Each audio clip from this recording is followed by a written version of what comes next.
ఇప్పుడు వాస్తవంగా ఆ ఆలోచనతోనే మేము గల్ఫ్లో సంఘం ఏర్పాటు జరిగింది. అప్పుడు వేరే పార్టీలో ఇప్పుడు కేవలం మన సొంతంగా చేసుకునే పార్టీకి సంబంధం లేదు, అఫీషియల్ ఏం లేదు.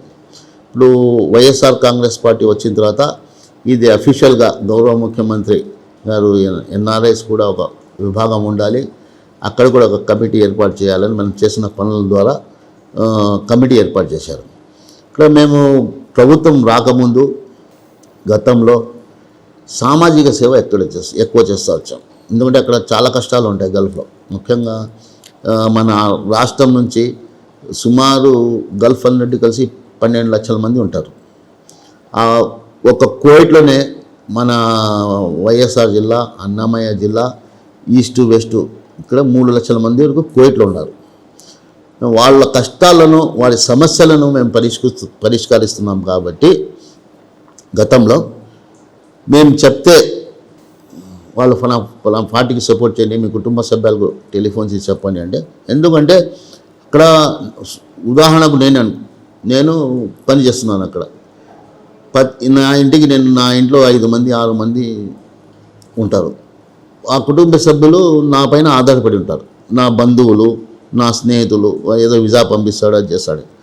మేము అక్కడి నుంచి ఒక టెలిఫోన్ చేసి చెప్తే వాళ్ళు ఖచ్చితంగా ఆ కుటుంబంలో ఉండే సభ్యులందరూ మనం అనుకున్న పార్టీకి ఓటేస్తారు. అదొక్కటే లాభం. సుమారుగా మేము ఇంతకుముందు 2014లో పనిచేసినప్పుడు 2014 తిరిగినప్పుడు ప్రతి నియోజకవర్గం ఎక్కడైతే ఎన్ఆర్ఎస్ గల్ఫ్ వాళ్ళు ఉన్నారో ఇక్కడ హైయెస్ట్ మెజార్టీ వచ్చింది.